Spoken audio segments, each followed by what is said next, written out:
just want it. Can you see myself? Can you see myself? Can you see myself? Journalists are kept under close surveillance.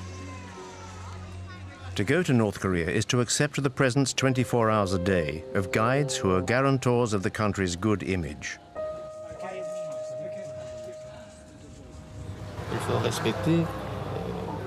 The law must be respected. We do not allow French journalists to go out alone. Our country, North Korea, does not like the French. Why? Because they took part in anti-North Korean operations.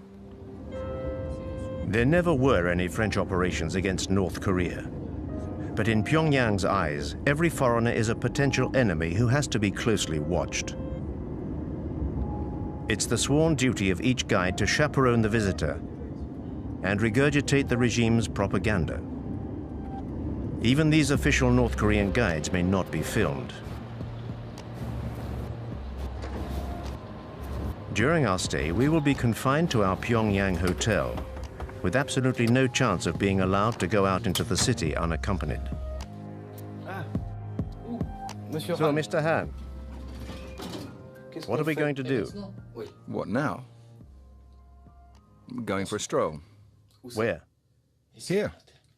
In the hotel? Yes, in the hotel. Maybe we could go into town. No.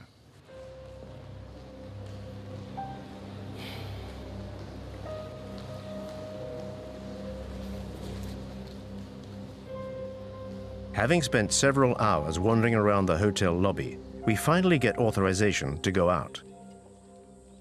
Any trip is pre-programmed and serves the objectives of the propaganda machine. The house where the founder of the nation was born reminds foreigners of President Kim Il-sung's heroic deeds and helps to affirm the family's legend. When she was 14 years old, the president left his native home, Mangyongdae, firmly determined not to return before Korea became independent. Since then, the president led the 20-year-long arduous anti-Japanese armed struggle to a shining victory and finally liberated our country. So our country... Hundreds of North Korean soldiers are taking part in a mandatory pilgrimage to honor the eternal president's memory. Here in Mangyongdae, from the grandfather, Kim Il-sung, to the present incumbent, his grandson, Kim Jong-un, the leaders are as one in official pronouncements. Well, we now have the respected Comrade Kim Jong-un as our Supreme Commander. He is exactly like the President Kim Il-sung and the great General Kim Jong-il in his ideal leadership and in his humanity. So our Korea will always emerge victorious in the future too, under the wise leadership of the respected Marshal Kim Jong-un.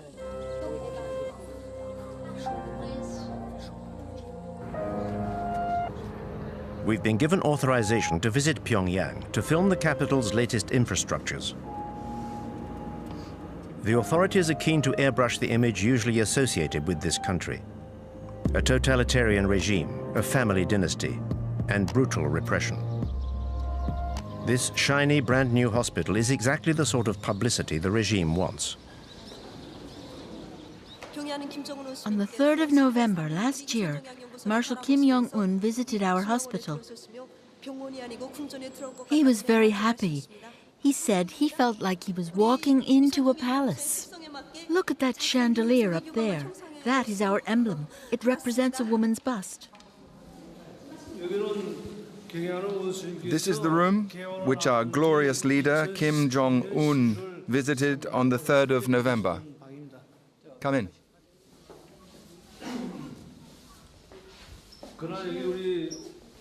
This is the bed the Marshal sat on when he came here.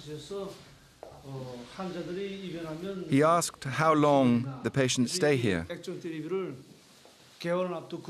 And Marshal Kim Jong-un sent us this 42-inch television the day after his visit. So you sleep here, is that right? You're a patient here? Yes. Do you speak French? A little. What a stroke of luck. The first patient we meet and she speaks French. How much longer are you going to be staying here? A week should be enough, I think. Wearing her hospital clothes, this patient is giving the performance of her life in this well-directed play.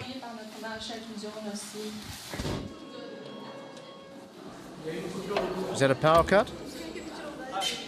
But reality soon kicks in again. Do you often have power cuts? No, very rarely.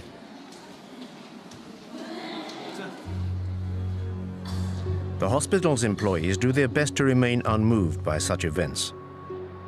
Nothing can tarnish the image of the country and those who run it.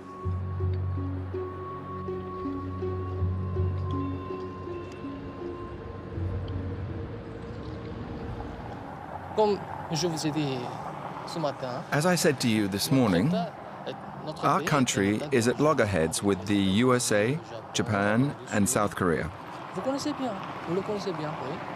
So we need a strong military, many soldiers to defend the fatherland. There is always tension in the Korean Peninsula.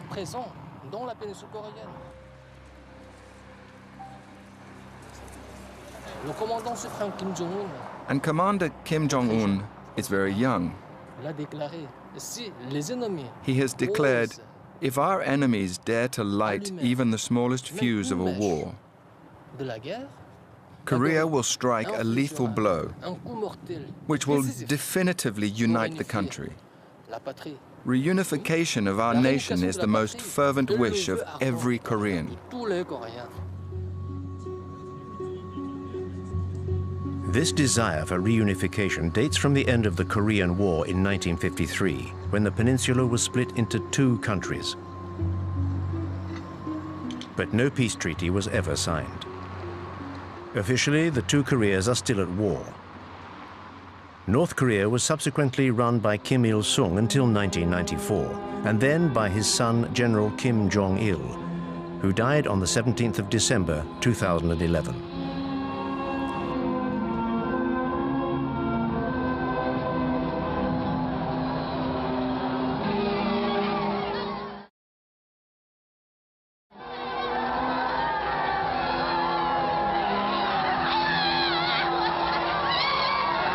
Kim Jong-un, son of the late Kim Jong-il, has been in power for 3 years.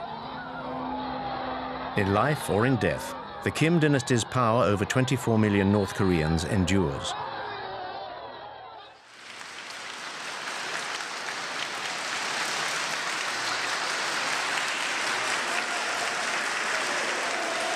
The Kim family is the first communist dynasty in history. The new incumbent was presented to the people as a natural successor. Barely 30 years old, Kim Jong-un was quickly awarded the titles of Supreme Commander and then Marshal, and set about consolidating his power. Kim Jong-un's accession to power gave birth to a new hope in the hearts of the North Korean people.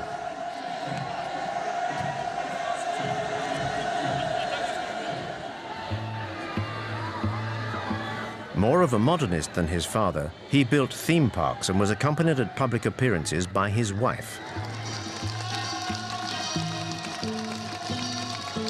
No North Korean leader had ever been seen to be so liberal before.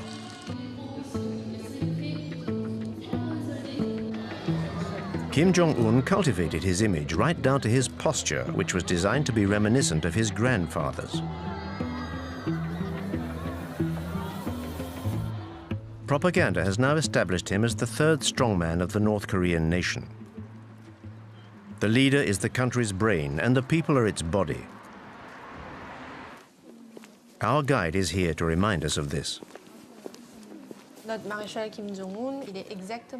Kim Jong-un is exactly like General Kim Jong-il in his human virtues, his political leadership, and his philosophy. Therefore, everybody respects and idolizes him. The guide's rhetoric is always the same. Under Kim Jong-un, devotion to the leaders remains almost religious. Like all transient foreigners, we are constrained by the regime's demands.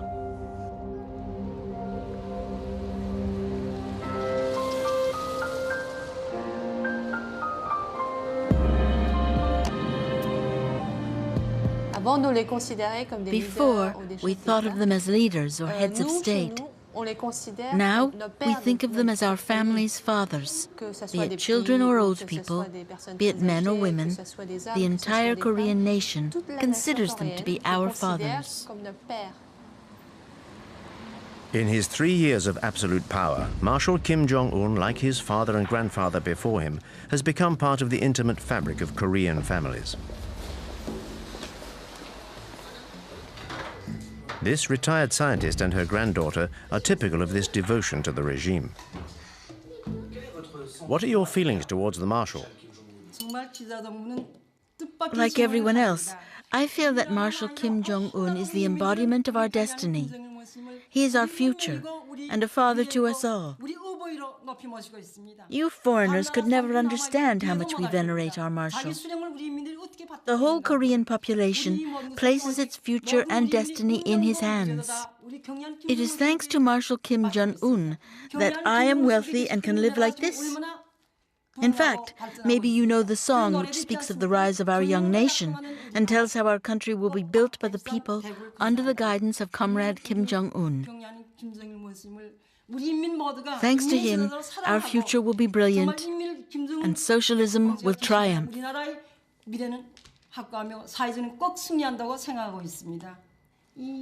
How about a song?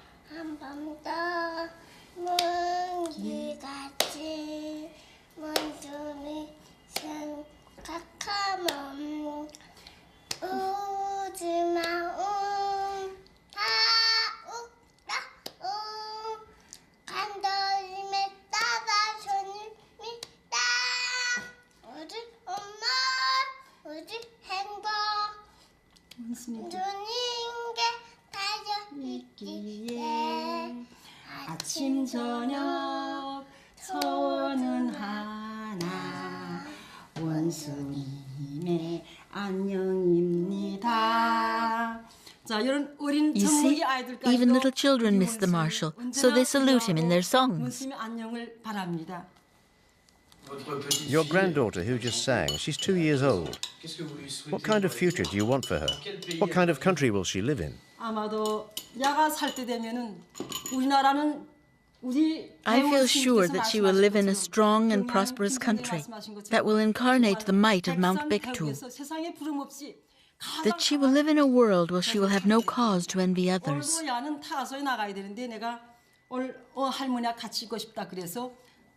She already goes to a good nursery and will go to the free high school and university. We hope she's going to be a scientist like her grandfather. We would like her to contribute to our nation's developments in science and technology under the guidance of Marshal Kim Jong-un.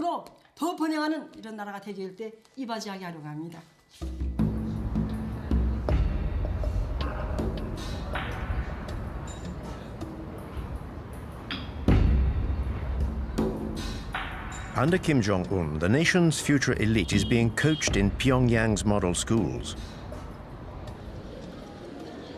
Here, the children of families close to the nucleus of power will one day become musical virtuosi. We teach the children piano, but out of 30 pupils, only a few will be selected for the National Academy of Music. Some will become pianists, and others will just become composers or singers.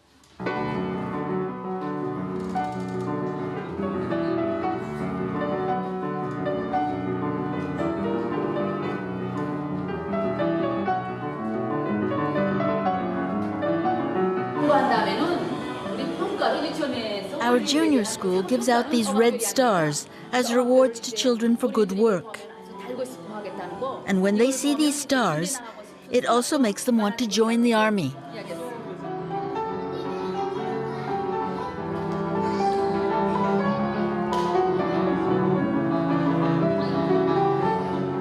In this way, youth is molded to the regime's ideology from an early age and plays a vital role in its propaganda.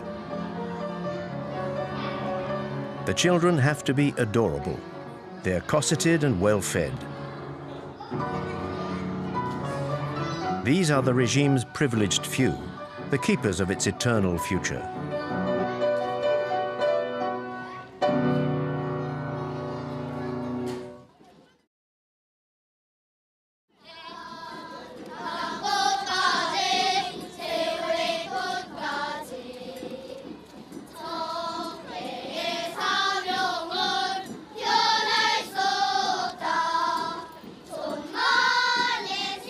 From infant school through to university, devotion to the leader seems unfailing. But all the parades, songs and smiles hide another reality. The images that we filmed in North Korea give no insight into how this enigmatic country really works. Only North Korean refugees who have fled their homeland can genuinely shed light on the country's everyday life. What your footage shows is children who are all at the same level. The ones who lead the parades on the streets of Pyongyang are psychologically groomed throughout their time at school, and usually they have access to better facilities, owing to their parents' position, because it's a privilege to lead parades like this through the streets of the capital.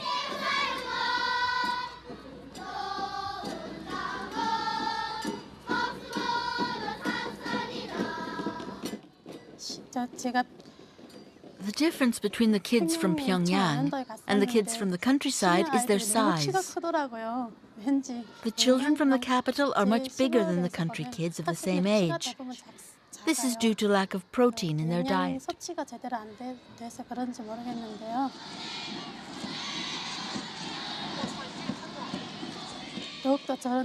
Now a whole host of new songs glorifying Kim Jong-un is being taught to the children.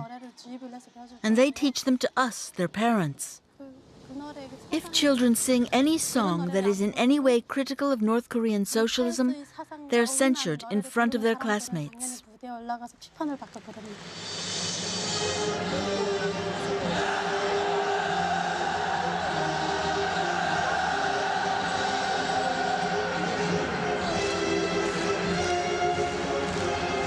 This indoctrination of youth is an absolute priority. At the heart of this education lies a rabid patriotism.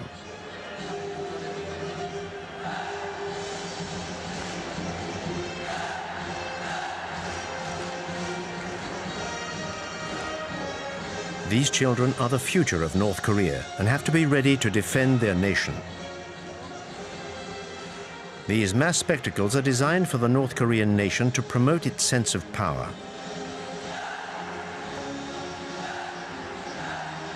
These 20,000 young participants are all members of families fiercely loyal to the regime.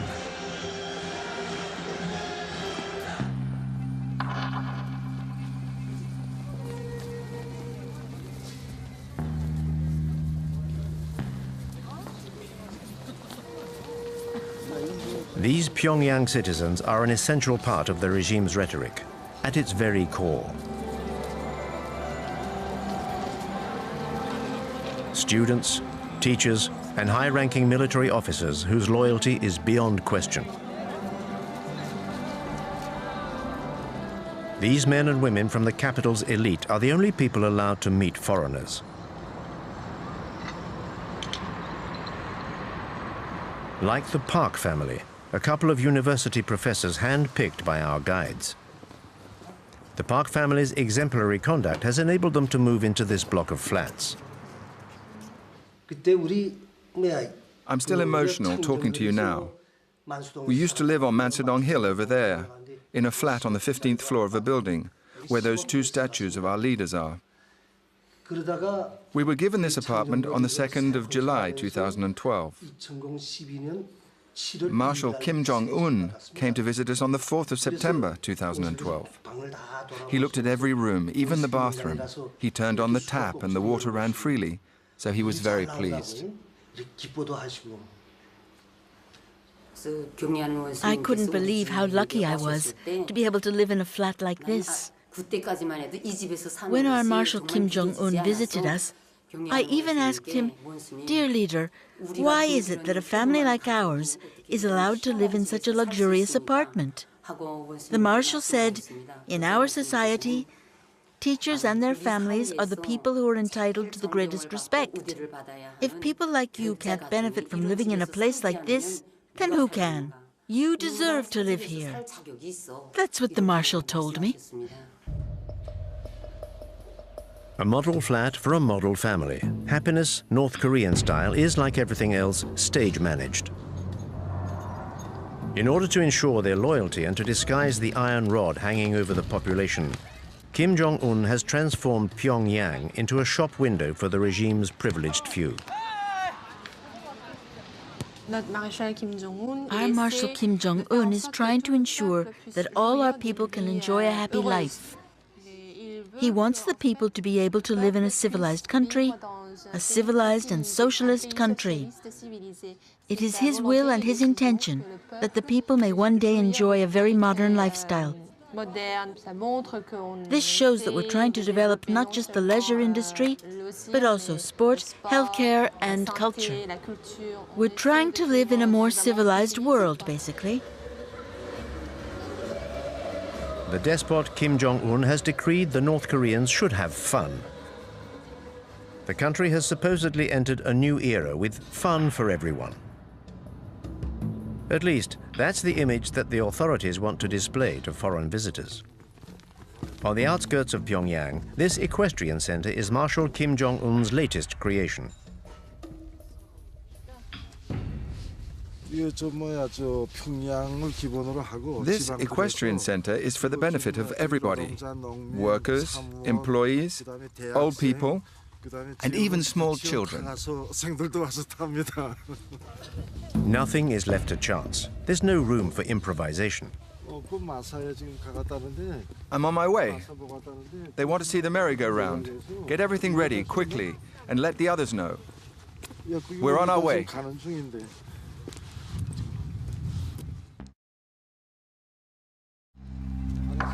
The horse symbolizes North Korea's power. If you believe what the North Koreans say, the Kim family comes from a long line of horsemen. The legend surrounding the supreme leader continues. Between 1990 and today, Marshal Kim Jong-un got on a horse 300 times, advised and coached by General Kim Jong-il. He worked very hard at it.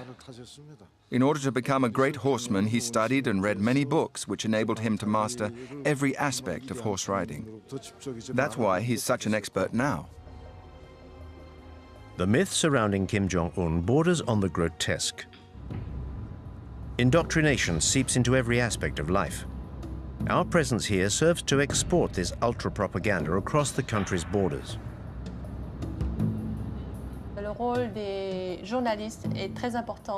The role journalists play is very important. That's why we're taking the documentary you are making of our country so seriously. We hope that you will take what we have told you and turn it into a fair and objective documentary. Part of the schedule for the day is a visit to Marshal Kim's latest folly, a ski resort 200 kilometers from Pyongyang. His time studying in Switzerland gave him a taste for winter sports. The regime has spent $300 million on the construction of this complex. But Kim Jong-un has also achieved his objective of circumventing the embargo on leisure goods imposed by the international community. We have 10 ski slopes here at the Masik Resort, 9 for professional skiers and 1 for beginners. We started building these slopes in May 2013, and we finished on the last day of December 2013. That's what the Marshal required, and we achieved it. Our leader even promoted our resort all over the world.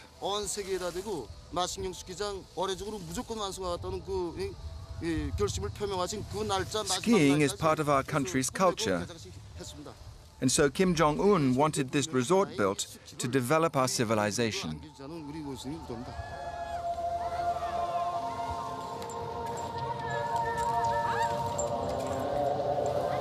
But who in North Korea can afford the luxury of a holiday here? No one is willing to explain the circumstances of their stay here. The resort was designed with the people in mind, and the prices too have been set with the people in mind. In Marshal Kim Jong-un's socialist country, money remains a taboo subject. Only 5,000 North Koreans are estimated to have the means to use this resort.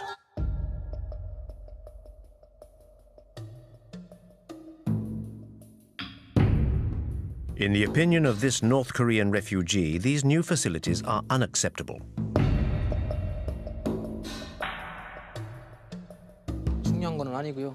거기 뭐 불필요하게 국민들이 먹고 살기도 It's all 힘든데 so ridiculous. 그 건설해봤자 People are starving to death, and these facilities are only for rich people from Pyongyang and no good to anyone else. 갈 생각도 안 하고요. The reality is that people in North Korea are suffering.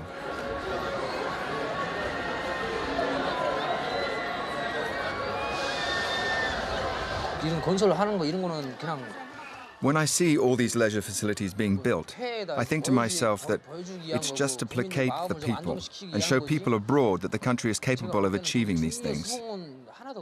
All the money spent on building these things could have been redistributed throughout the population.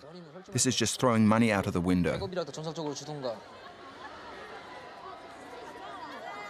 North Korea's economic difficulties do not stop the regime from spending money hand over fist. Every 2 years, Pyongyang puts on a film festival open to foreigners. This is a way for the authorities to present an image of cultural and material prosperity to the world.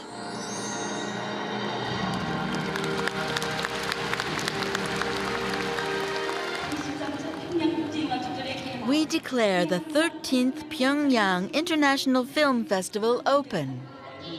The films and cartoons shown all follow the party line, of course. This amenability towards the world outside North Korea is limited, and tributes to the leader are never far away. This event is all the more important because it only takes place thanks to the interest and the love that Marshal Kim Jong-un has for the cinema. You're about to watch films which are completely innovative in both form and content. North Korean cinema has a central role in the propaganda machine. It educates even before it entertains.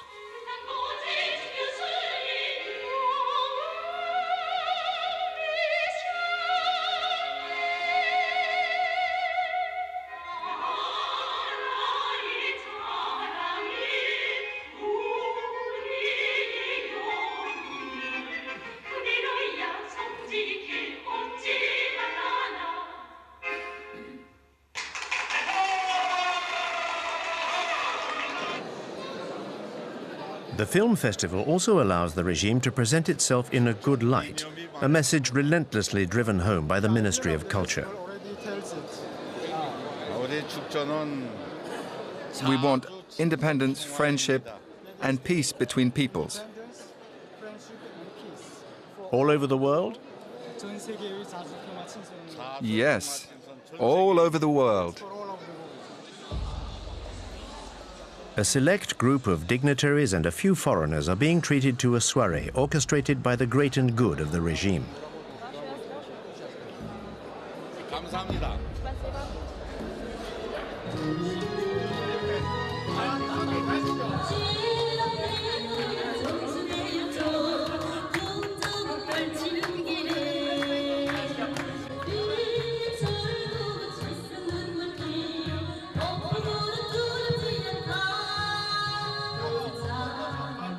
But behind this facade of a smiling, prosperous North Korea, the regime maintains control over every citizen's life.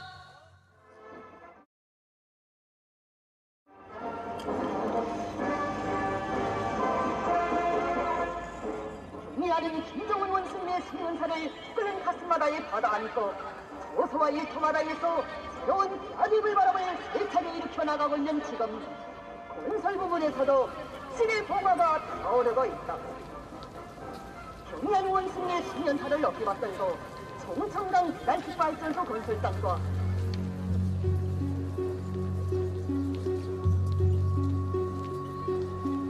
In this country of supreme leaders, even the smallest event is an opportunity to pay tribute to the leadership.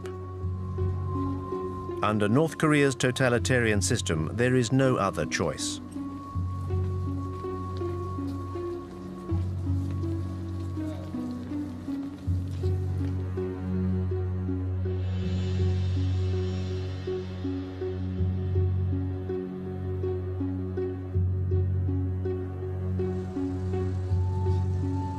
To commemorate the 60th anniversary of the end of the Korean War, the population of Pyongyang is requisitioned to pay tribute to its army.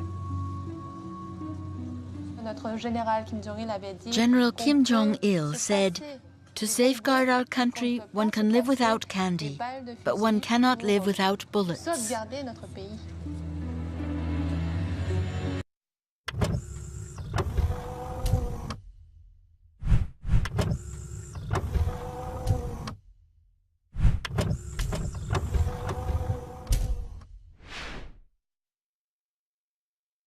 Our guide's words are directly influenced by the Songun doctrine, devised by the former leader Kim Jong-il, which gives the army the dominant role in building North Korea's socialism.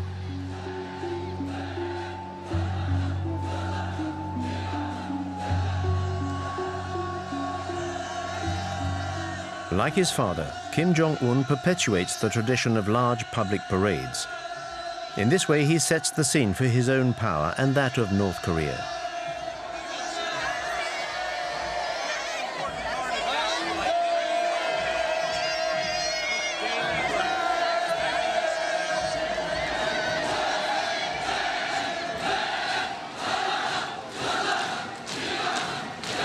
The army is the keystone of the regime, with 1 million North Koreans enlisted and a third of the population reservists.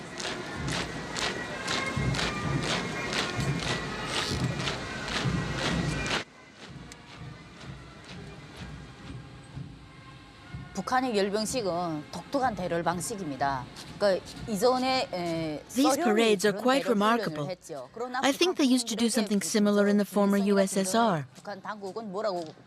What leaders Kim Il-sung and Kim Jong-il taught us was a style of military marching called the Hell March, which dated from the end of the war with Japan. It's a style that Kim Il-sung was already using when he fought the Japanese. The idea is to intimidate the enemy.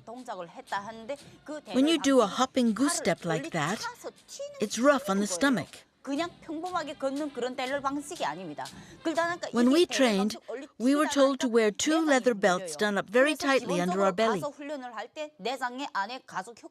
This pushed up your stomach, which you can imagine is very painful.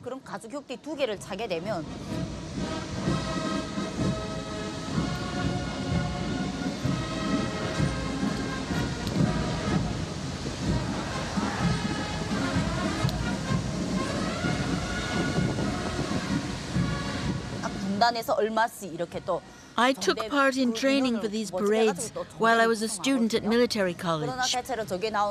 But a few days before the parade, I contracted paralysis in my legs because of the hopping.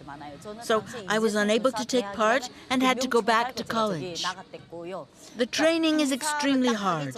It felt like being a prisoner in a labor camp. And in North Korea, not to be able to take part in the parades is very shameful.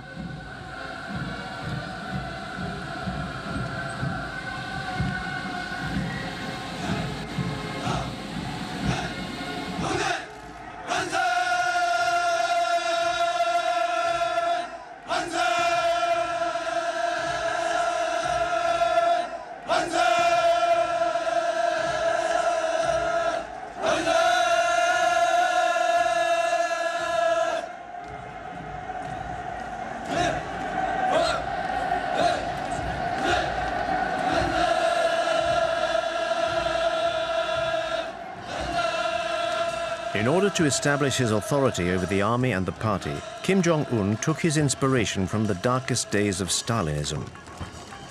In December 2013, the young dictator began a violent purge of the state's apparatus. Any officials who could have got in his way were brutally eliminated, beginning with his own uncle, Jan Song-taek, who was very influential at the heart of the regime.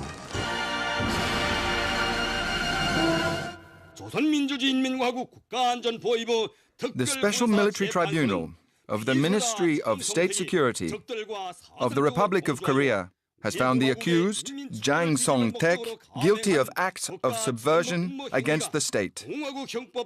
His goal was to overthrow the power of the proletariat by aligning himself with our ideological enemies. This crime carries the severest penalty under Article 60 of our Penal Code. This upstart, this traitor to the revolution, is condemned to death. The decision is to be implemented with immediate effect. Jang Song-taek was shot, according to the party line, for fomenting a coup d'etat. He was said to be overly immersed in commercial activities with China.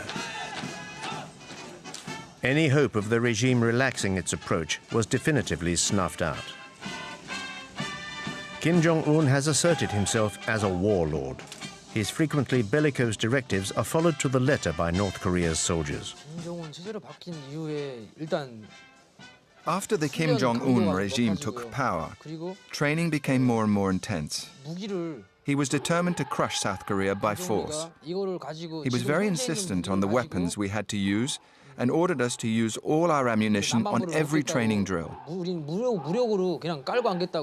I remember the directives changing when he took over.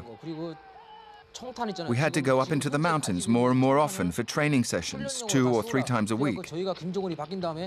And everything changed from a military equipment point of view. We got new and better munitions, like armor-piercing bullets. I think Kim Jong-un wants to prove to Koreans that he is capable of preparing the country for a war against South Korea.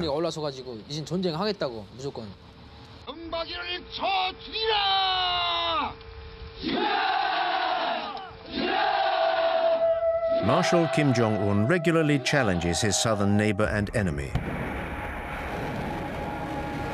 The regime's belligerent rhetoric goes hand in hand with provocative acts such as nuclear trials or military maneuvers.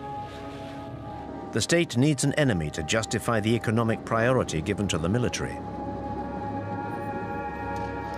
This policy operates with no regard for the population, which outside Pyongyang is still vulnerable. Between 1994 and 1998, the country suffered its worst ever famine, which caused the deaths of hundreds of thousands of people. At that time, I was a soldier, and I had some serious health issues. I'd lost a lot of weight. I remember that opposite my barracks, there was a woman who used to deliver food to the Labour Party cells. I went to see the farm manager and pleaded with him to give me some apples. I said, "Give me an apple before I starve to death." So he said, "You can eat what you like when you're here, but you can't take anything with you. Otherwise, all the other soldiers will end up coming here and your superiors will confiscate your food." I lived on an apple in the morning and an apple in the evening for several months. Nowadays, there are no great famines, but lack of food is still the main thorn in the regime's side. A third of the country's population suffers from malnutrition and is dependent on a public food distribution system. The state buys cereals and other foodstuffs from the farmers at a low price and then redistributes them among the population. Depending on the number of people in the family, they get more or less food. More is given to families where there are adults. The regime is still incapable of feeding its people, but is keen to convince us that the opposite is true. Our journey now takes us on a visit to a naturally exemplary farm. These are the details commemorating our visits from General Kim Jong-il, who came 15 times to give us new instructions. His advice when he was here enabled us to improve production. He was very pleased. The general said, at first, the soil here was bad, but the good work of our farmers has allowed us to increase productivity. General Kim Jong-il himself said that our farm should become a model to the rest of the country. This model farm looks more like a ghost farm. According to the manager, 850 farmers work here. We do not see a single one. This dilapidated greenhouse is the regime's attempt to convince us of how modern its agricultural system is. In fact, what we produce here is mainly for the local population. We don't get involved in how many people we distribute vegetables to. There is an organization above us that calculates this and then gives us production targets for the year.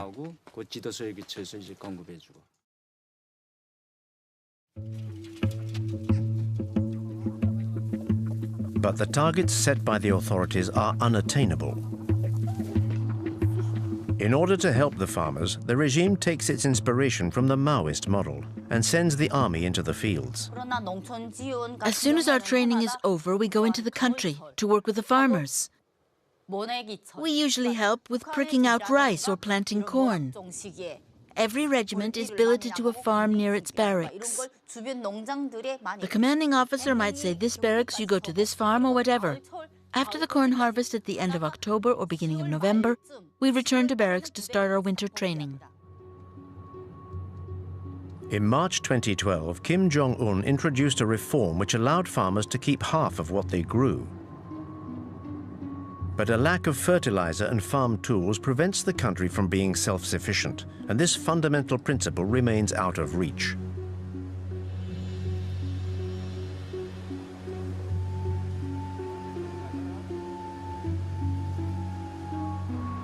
The regime seems to continue supporting a systematic economic path.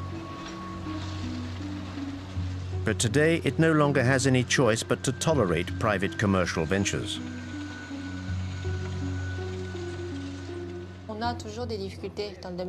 We still struggle economically. There are still obstacles to overcome, but under our marshal's leadership, everyone can enjoy a stable lifestyle.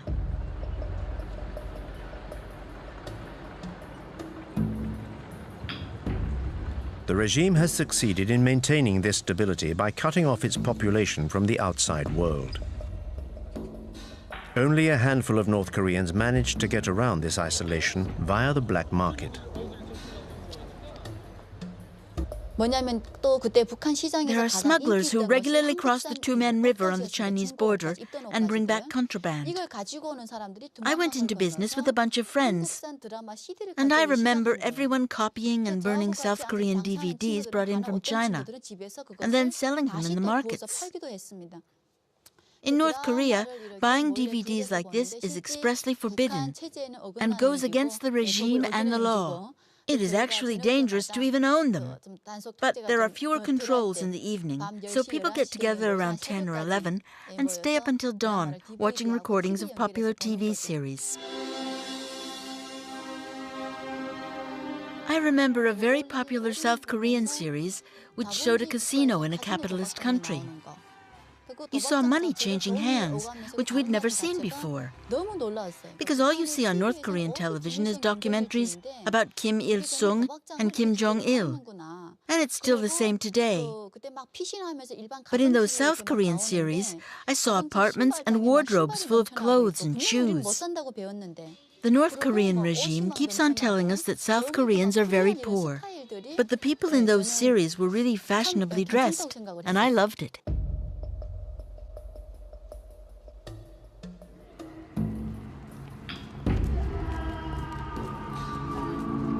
According to these refugees, this new merchant elite could be the catalyst for change within the country. This may explain why control over the population has increased since Kim Jong-un's accession to power. North Koreans have absolutely no chance of leaving the country legitimately.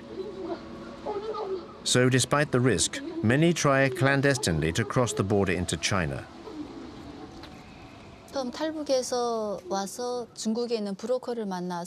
The first time I fled North Korea, I met a middleman when I arrived in China and was sold to a Chinese farmer. When you're on Chinese soil, you're considered an illegal immigrant and not a refugee. I ended up getting caught, and the Chinese authorities sent me back to North Korea. I was sent to a labor camp for a year. I was beaten for 3 days. The first few days are meant to frighten you and make you confess your crimes. Once you've confessed, you're sent to a labor camp or to prison. When they were torturing me, they prevented me from sleeping, and they hit me here, in the eye.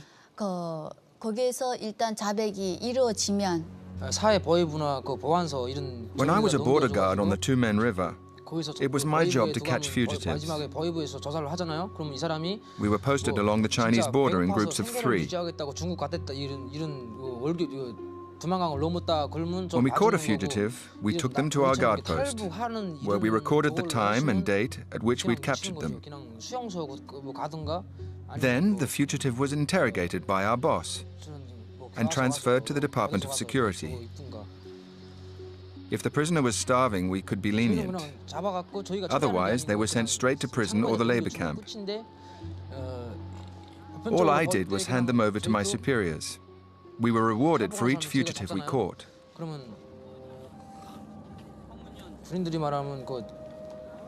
I stopped about 8 people from escaping across the Tumen River into China. If you catch one fugitive, you get a medal. If you catch 5 in the same year, the Labour Party awards you prizes and even holidays so that you can go home and see your family. 그 김정일이 당 있잖아요. 조선노동당에 입당시켜주고.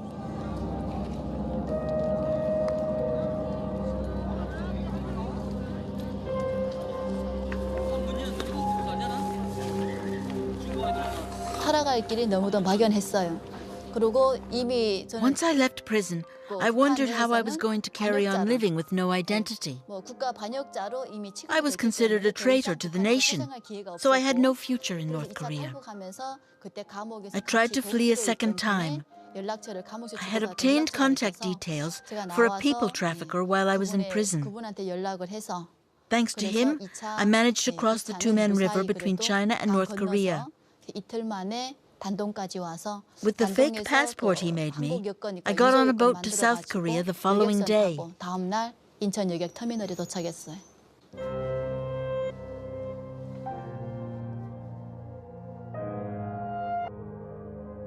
The ruthlessness of the regime and the disastrous economic situation have forced over 200,000 North Koreans to flee their country.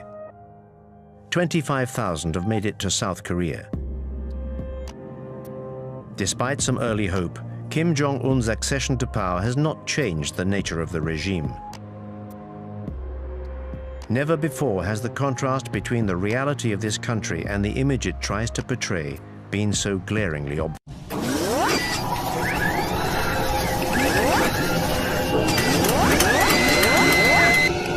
Legend.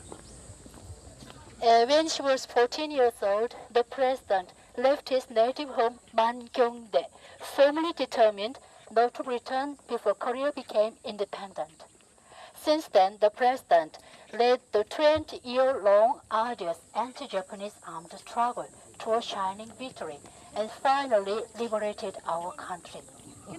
So our country Hundreds of North Korean soldiers are taking part in a mandatory pilgrimage to honor the eternal president's memory. Here in Mangyongdae, From the grandfather, Kim Il-sung, to the present incumbent, his grandson, Kim Jong-un, the leaders are as one in official pronouncements. Well, we now have the respected Comrade Kim Jong-un as our supreme commander. He is exactly like the President Kim Il-sung and the great General Kim Jong-il in his ideal leadership and in his humanity. So our Korea will always emerge victorious in the future too, under the wise leadership of the respected Marshal Kim. This is the bed the Marshal sat on when he came here. He asked how long the patients stay here. And Marshal Kim Jong-un sent us this 42-inch television the day after his visit. So you sleep here, is that right? You're a patient here. Yes, Do you speak French? a little. What a stroke of luck. The first patient we meet and she speaks French. How much longer are you going to be staying here? A week should be enough, I think. Wearing her hospital clothes, this patient is giving the performance of her life in this well-directed play.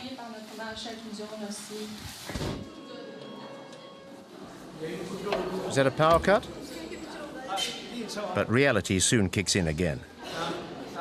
Do you often have power cuts? So,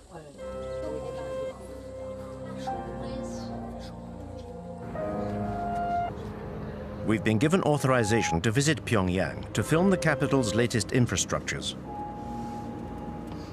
The authorities are keen to airbrush the image usually associated with this country: a totalitarian regime, a family dynasty, and brutal repression. This shiny, brand new hospital is exactly the sort of publicity the regime wants. On the 3rd of November last year, Marshal Kim Jong-un visited our hospital. He was very happy. He said he felt like he was walking into a palace. Look at that chandelier up there. That is our emblem. It represents a woman's bust. This is the room which our glorious leader, Kim Jong-un, visited on the 3rd of November. Come in. Can you see myself? Can you see myself? Can you see myself? Journalists are kept under close surveillance. To go to North Korea is to accept the presence 24 hours a day of guides who are guarantors of the country's good image.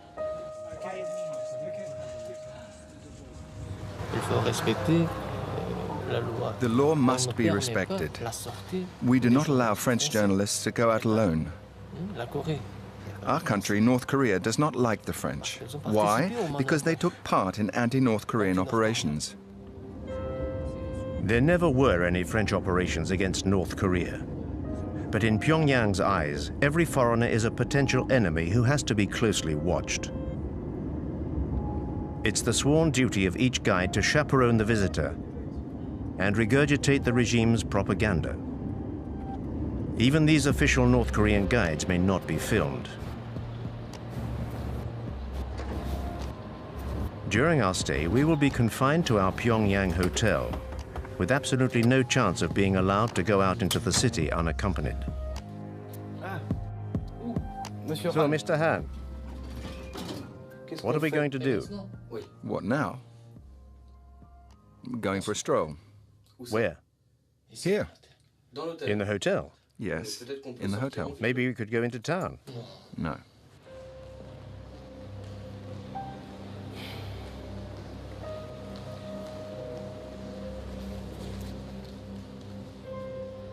Having spent several hours wandering around the hotel lobby, we finally get authorization to go out.